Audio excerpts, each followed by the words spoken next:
अच्छा लगता है जब नन्हा सा बीज पौधा का रूप धारण करते हैं। वह एहसास तो सच में कमाल का होता है जब हमारे सामने मीठे फलों से लदे हुए वृक्ष होते हैं। ये बिटिया दिव्या है और इसकी बहन काजल है। ये पटना के रहने वाले हैं और समाज के लिए एक प्रेरणा होता है जब बिटिया देश के सबसे कम उम्र के सबसे कठिन परीक्षा बोला जाता है JEE मेन और JEE एडवांस्ड। तो ये दिव्या बिटिया IIT धनबाद और काजल बिटिया जो हैं ये NIT पटना में पढ़ाई कर अपने सपने को पंख लगा रहे हैं। खुशी की बात है कि दिव्या बिटिया IIT धनबाद से निकलकर अपने सपनों को पंख लगाते हुए अपने पैरों पर खड़ा होना, नौकरी पाना, यह अपने आप में एक प्रेरणा है। तुम सभी बेटा अपने जीवन में खूब खुश रहो, खूब अच्छा करो, माता पिता के सपनों को साकार करो। और तुम लोगों को यह अंदाजा नहीं है कि कितने लोग इस समाज में, सोसाइटी में, तुम्हारे रिलेशन में, मोहल्ला में या यहाँ भी कोचिंग में जब तुम लोग आते हो तो न जाने कितने जूनियर को एक प्रेरणा मिलता है कि हमको भी दीदी जैसा बनना है। ये पता भी नहीं चलता है कि कौन किससे इंस्पायर हुआ कि यदि दीदी उस ऊंचाई तक पहुंची है तो हमको भी वहां तक पहुंचना है। तो सैल्यूट है तुम लोगों की मेहनत को, तुम लोगों की ईमानदारी, जो कर्म है, दिन रात परिश्रम, क्योंकि सबसे कम उम्र के सबसे कठिन परीक्षा बोला जाता है। तो बहुत खुशी हो रहा है और अच्छा भी लग रहा है। तो आज मैं अपने गुरु RK श्रीवास्तव से इंटरव्यू लेने वाली हूँ। RK श्रीवास्तव मैथ्स के बहुत बड़े टीचर है और बिहार के प्रसिद्ध टीचर है और ये मेरे जैसे कितने बच्चों का सपना पूरा किए हैं IIT, NIT, IITs में भेज। तो सर आज हम आपका इंटरव्यू लेने वाले हैं, आपको कैसा लग रहा है? देखो बेटा, हर उस गुरु को खुशी होता है जब बच्चे उम्र के साथ धीरे धीरे बड़े होते हैं। जब तुम लोग मेरे सानिध्य में पढ़ रही थी तो हर कोई का, जैसे अभी भी जो जूनियर पढ़ते हैं तो दिन रात मेहनत करते हैं कि हमको देश के प्रतिष्ठित कॉलेज IIT, NIT तक पहुंचना है। आज तुम लोग वहां तक पहुंची, अपने सपनों को साकार की और आज इंटरव्यू ले रही हो तो बहुत खुशी है और दिल से ढेर सारा आशीर्वाद। तो सर मेरा सवाल है कि कुछ बच्चे इधर आते हैं इंजीनियरिंग पर कुछ लोग होते हैं जिनको इतना ज़्यादा इंटरेस्ट नहीं होता, वो डिग्री के लिए आते हैं और वो चाहते हैं कि अपनी पढ़ाई के साथ साथ वो अपना आर्ट या फिर अपने टैलेंट को भी टाइम दे, पर वो कभी कभी नहीं दे पाते और वो ना पढ़ाई कर पाते और ना ही अपना आर्ट, तो वो छोड़ देते हैं। इस वाले मामले में आप क्या कहना चाहेंगे, कैसे वो स्टूडेंट इन दोनों चीज़ों को मैनेज करे? नहीं देखो बेटा, ये तो बहुत अच्छा प्रश्न है कि एक तो शिक्षा तो जरूरी है, जो वह करना चाह रहा था वह भी उसके अंदर एक दिल में है। सबसे बड़ा तुमने यह बात पूछा कि जैसे बच्चे होते हैं कि बचपन से कोई उसको शौक होता है, किसी में मन लगता है, लेकिन वह यह भी काम करते हैं जैसे तुमने बताया कि जैसे वहां तक पहुंचे, IIT, NIT तक पहुंचे। लेकिन मैं इस पर एक बात इसलिए रखूंगा क्योंकि ये तो कॉलेज से अभी निकल चुकी है, तुम अभी कॉलेज में पढ़ रही हो। क्या देश के IIT, NIT कॉलेजों में अपने ब्रांच के साथ तो बच्चे पढ़ते हैं, लेकिन बहुत सारी अदर एक्टिविटीज के फैसिलिटीज भी होते हैं। ऐसा भी हो सकता है कि जो बच्चा को जो बचपन से उसके शौक रहे होंगे वह भी पार्ट उस कॉलेज में मिल जाए। ऐसा तो नहीं है कि जो बच्चे केवल ब्रांच पढ़ रहे हैं वह अपने ब्रांच के लिए ही तो लगे हैं, लेकिन अदर एक्टिविटी है तो वह बच्चा यदि चाहेगा तो एजुकेशन के साथ साथ उसको भी बैलेंस किया जा सकता है। और ऐसा भी हो सकता है कि एक समय के बाद जो उसका बचपन से जिसमें मन लगता हो वह भी उसके नॉलेज के साथ उसके ड्रीम में शामिल हो सकता है। ऐसा होता भी है। हाँ, एक पार्ट जरूर है बेटा कि कुछ ऐसे भी होते होंगे कि वह बचपन की जो उसके सपने रहे होंगे वह एक समय के बाद दब भी जाते हैं। क्योंकि मैं बार बार एक बात बोलता हूं कि केवल एक पक्ष नहीं होता है। जब हम लोग इस पृथ्वी पर, जब इंसान का जन्म होता है तो जन्म से मृत्यु के बीच में एक साथ कई पहलू चलते हैं। अमीरी गरीबी, असफलता सफलता, हार जीत, जीवन मृत्यु, ऊंचाई, तो कभी ऐसा भी आता है कि नीचे भी लोग गिरते हैं, सुख दुख। इसका मतलब यह है कि पक्ष सिर्फ एक ही साइड नहीं है, जीवन के हर पड़ाव पर है आलोचना प्रशंसा इंसान की। इसका मतलब यह है कि जब आप अपने जीवन के हर पार्ट को जी सकते हैं, ना चाहते हुए भी आपके जीवन में सुख दुख का आना है, ना चाहते हुए भी ऐसा नहीं ना किसी इंसान का हमेशा प्रशंसा होगा, क्या बेटा, आलोचना भी होगा। प्रशंसा भी होगा। ऐसा भी होता है कि आप कभी नहीं चाह रहे हैं, लेकिन यह भी देखने को मिलता है, सुनने को, कि यार कोई इंसान ऐसे भी हैं जिनके जीते जी किसी कहें कि पिताजी निकल गए या माताजी निकल गई, इस दुनिया में नहीं रही। कोई को ऐसे हुआ कि बचपन में ही ऐसा होता है। तो इसका मतलब है कि ये सुख दुख, उतार चढ़ाव, गरीबी अमीरी जीवन के एक ही पक्ष नहीं है, सब इस जीवन में मिलना है। जब वो गंभीर रूप से अपने बारे में विचार करेगा तो उसको यह लगेगा कि यार मैं एक इंजीनियर बना हूं, लेकिन बचपन से कुछ शौक है तो उसको भी ये पूरा किया जा सकता है यदि दृढ़ संकल्प हो। मैं दो बात बेटा बोलता हूं हमेशा कि खुश रहना और संस्कार। अरे खुश रहने का मतलब क्या है? विपरीत परिस्थितियों में भी खुश रहना, क्योंकि जब आपके साथ अच्छा हो रहा है तब तो आप खुश हैं ही, लेकिन विपरीत परिस्थितियों में भी खुश रहना और संस्कार, ये दो चीज आपके साथ है तो बहुत अधिक आपके जीवन में समस्या नहीं आएगा। समस्या आएगा लेकिन कब अंधेरे से उजाला में परिवर्तित हो जाएगा यह पता नहीं चले। तो वैसे कई एग्जाम्पल हैं कि आप देखिएगा कि अपने जीवन की चीजों को बैलेंस किए। आप देखिएगा कि कुछ लोग पढ़ाई भी करते हैं और म्यूजिक भी सीखते हैं, कोई गेम भी खेलते हैं। वो हो सकता है कि टैलेंट, मेरा मानना है कि टैलेंट कभी मरना नहीं चाहिए। टैलेंट किसी भी उम्र में, आप देखते हो उम्र के एक पड़ाव के बाद भी कुछ लोग होते हैं कि जॉब करते हैं लेकिन दोस्तों के बीच जब समय मिलता है तो क्रिकेट भी खेलते हैं। इसका मतलब क्या हुआ कि अपनी इच्छाओं को मरने नहीं देना है। और वह इच्छा कब नहीं मरेगा?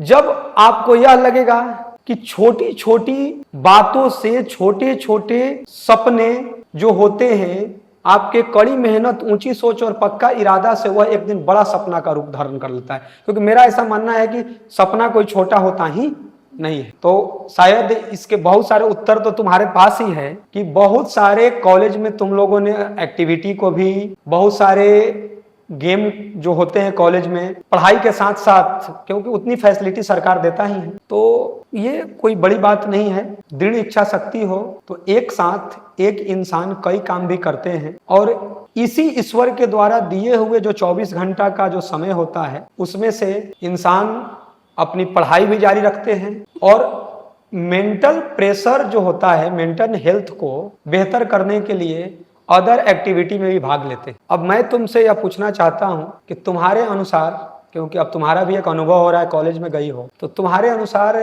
जो भी तुम्हारे जूनियर सुनेंगे तो क्या इसका उत्तर तुम्हारे अनुसार हो सकता है?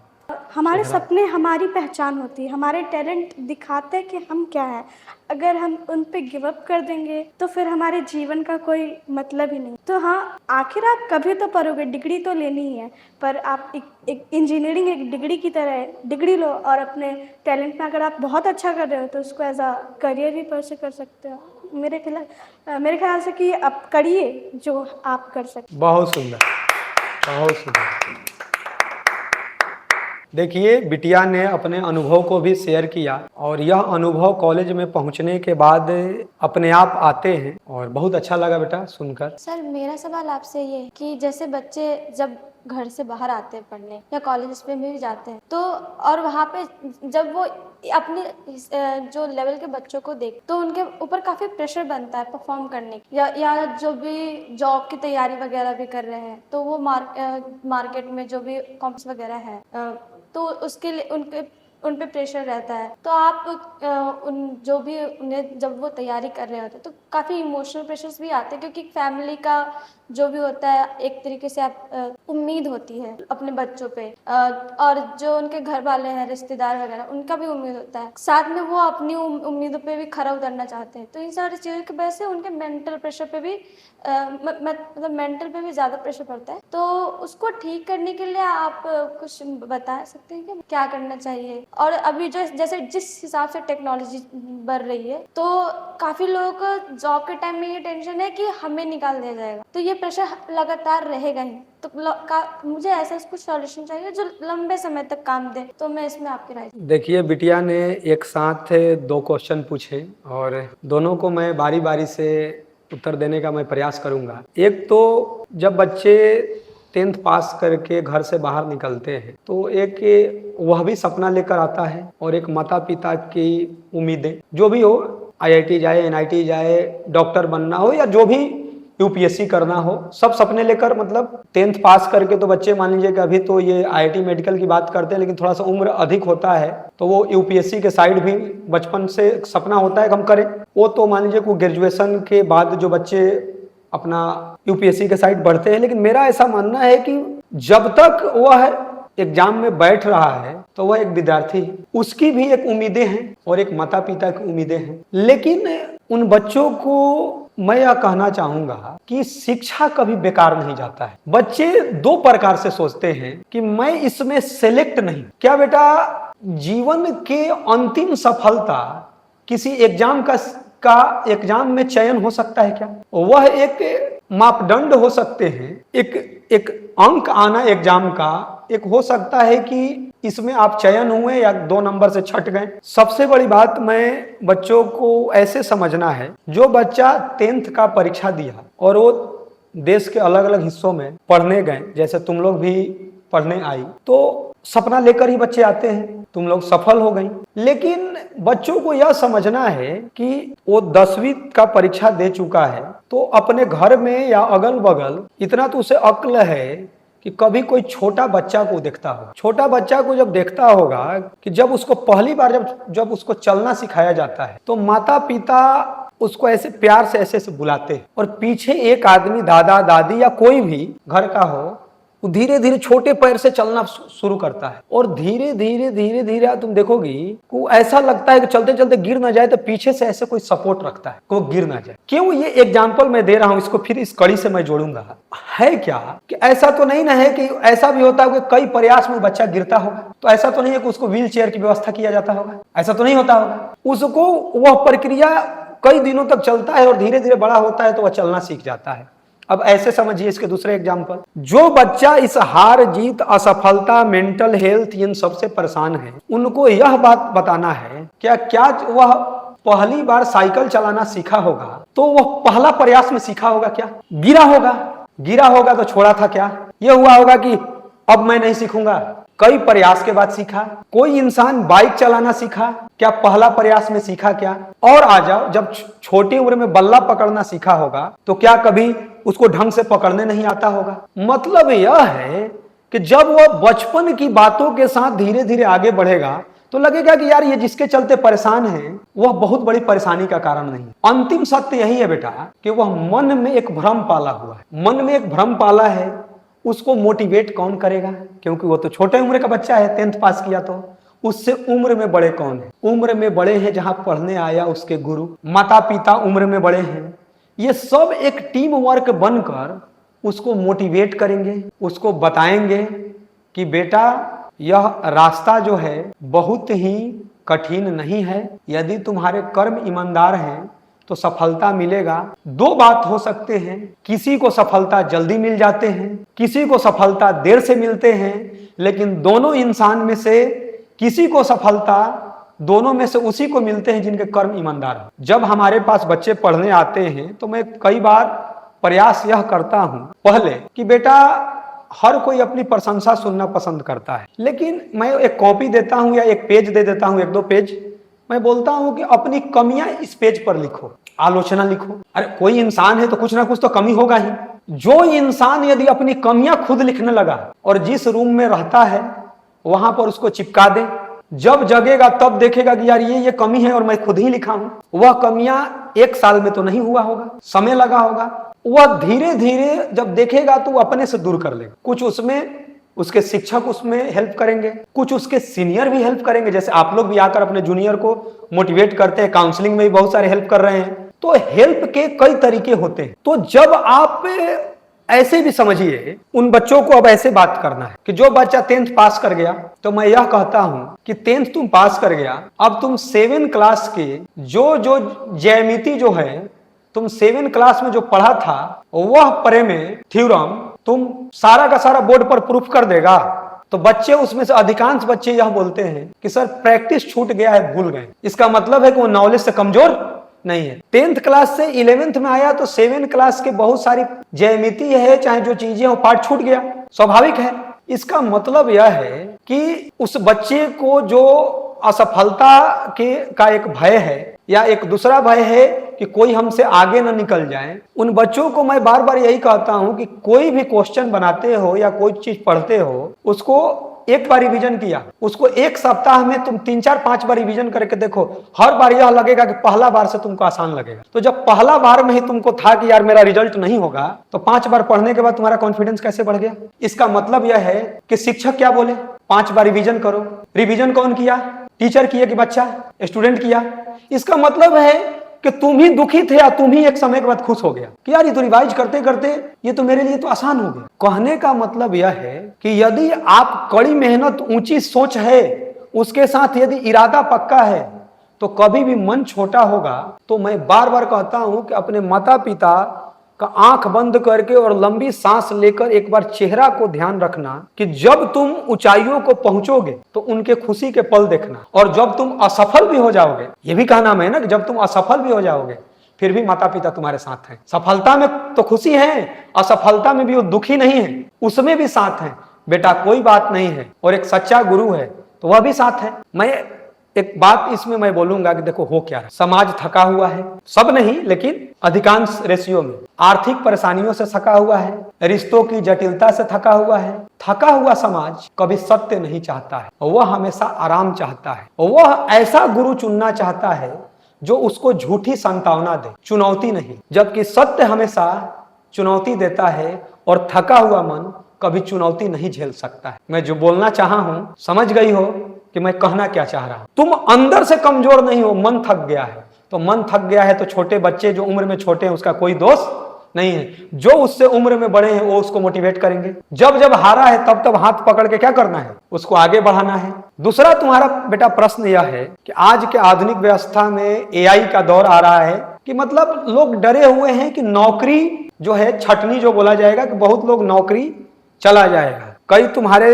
जूनियर भी आए इस इंटरव्यू में, कई तुम्हारे साथ के भी जो हैं, अभिषेक सिन्हा अभी 60 लाख का पैकेज हुआ आईटी रुड़की से पढ़कर, सब अलग अलग क्वेश्चन पूछे, लेकिन ये वाला क्वेश्चन तुम अभी इंटरव्यू में पहला पूछी हो, ये जो है नौकरी का जो डर वाला, तो इसके लिए तो मैं चाहूंगा कि ताली तो हो जानी चाहिए इसके लिए, क्योंकि इसका भी मैं उत्तर देना चाहूंगा। क्योंकि और बच्चे बहुत सारे स्टूडेंट लाइफ की परेशानियों को पूछे, लेकिन तुमने एक साथ 2 चीजें पूछा। मैं बेटा यह बोल सकता हूं कि डर किस चीज का, दौर कुछ भी हो। जब कंप्यूटर भी आया था तो उस समय भी ऐसा ही धीरे धीरे बोला जाता था कि यार कंप्यूटर आया है ऐसा होगा। प्रतिभा जहां है उनकी नौकरी कभी जाने वाली नहीं है। वो चाहे एआई के अलावा भी दुनिया है, तो अभी तो टेक्नोलॉजी कितना आगे जाएगा, 50 साल के बाद पता चलेगा कि ये भी दौर, कंप्यूटर आया था, एआई का दौर आया तो लगा कि यार और ग्रोथ हो गया, विस्तार हो गया।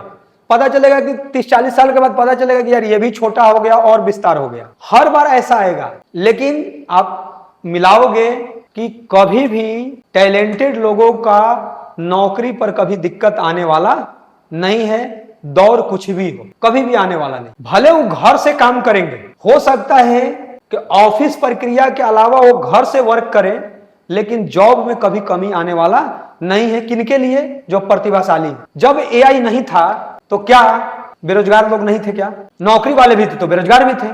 एआई नहीं था तो था। तो एआई के आने के बाद कैसे बोला जा सकता है? ये तो कभी भी रहा है। आज से 50 साल पहले भी बोलोगे, 30 साल पहले भी बोलोगे कि जिनके पास स्किल है, टैलेंट है, वो जॉब पा रहे हैं, कहीं भी पा रहे हैं, चाहे वो कोई भी फील्ड हो।